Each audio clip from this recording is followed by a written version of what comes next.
Bonjour.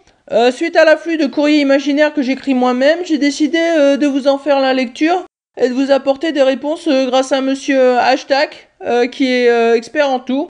Enchanté. Alors, est-ce que vous pouvez vous présenter en 2-3 mots? Non, ce n'est pas une question du courrier. Oui, effectivement, c'est une question de moi. C'est ce que je disais. Je vous en prie. Commence à lire le courrier.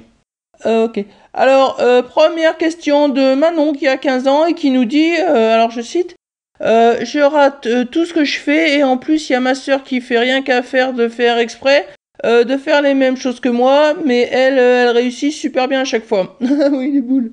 Pardon. Alors mes parents, ils n'arrêtent pas de nous comparer, j'en peux plus, qu'est-ce que je peux faire? C'est très simple. Il suffit à Manon de faire une tentative de suicide qu'elle va bien entendu rater. Alors sa sœur va faire de même, mais par contre elle va réussir. Manon sera débarrassée de ce problème et tout ira beaucoup mieux. Courrier suivant. Bon suicide Manon, hein, on t'embrasse.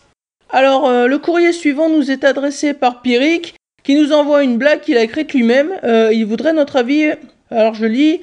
C'est l'histoire d'une vieille dame qui est en train de se faire agresser, et alors, il y a Manuel Valls qui passe par là. Alors, il demande à la vieille dame si elle veut qu'il la protège. Et là, la vieille dame, elle répond je préfère pas, j'ai vu comment vous protégez la liberté d'expression. Ce n'est pas drôle.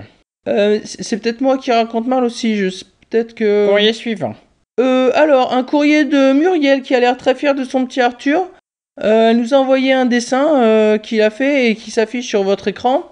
Et elle nous dit, alors, voici un dessin de mon petit Arthur dont je suis très fier. Je trouve que pour un enfant de 2 ans, il dessine très bien. Oui, quand même. Comment puis-je l'aider à faire fructifier ce talent sans pour autant pénaliser son éducation? Alors, c'est un dessin tout à fait banal pour un enfant de cet âge, mais par contre cette dame doit savoir qu'avec ce dessin, on peut clairement déterminer que son enfant est victime d'abus sexuels. C'est tout? Comment ça, c'est tout? Vous ne souhaitez quand même pas davantage de mal à cet enfant? Non, mais je veux dire, vous pouvez pas expliquer ce qui vous fait dire ça? Vous rigolez. Cela saute aux yeux, c'est une évidence, je ne comprends même pas que cette dame nous ait envoyé ce dessin pour exposer ce drame familial en public. Courrier suivant. Non, mais vous pouvez pas balancer ça comme ça. Dites-nous ce qu'il doit faire, qui contacter ou qui suspecter, je sais pas moi comment vérifier. Cela fait-il l'objet de la question du courrier? Non, mais Alors il faudra un autre courrier. Par exemple, pour donner un indice à cette dame, si elle nous regarde, ça pourrait ressembler à Bonjour, mon fils est victime d'abus sexuels, que dois-je faire? Courrier suivant. Bon, alors c'est un courrier un peu plus léger de Pierrick qui nous propose une nouvelle blague.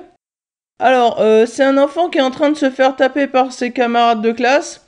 Et alors, il y a Manuel Valls qui passe. Le petit garçon, on l'appelle et il lui dit aidez-moi, ils me font du mal, empêchez-les de me faire souffrir. Alors Manuel Valls, il prend un sabre et il coupe net la tête du petit garçon en disant voilà, maintenant, plus personne ne peut te faire souffrir. C'est la même blague que tout à l'heure, ce n'est pas drôle. Non, mais vous auriez pu ne pas avoir bien compris. Si on a bien compris, c'est nul. Courrier suivant.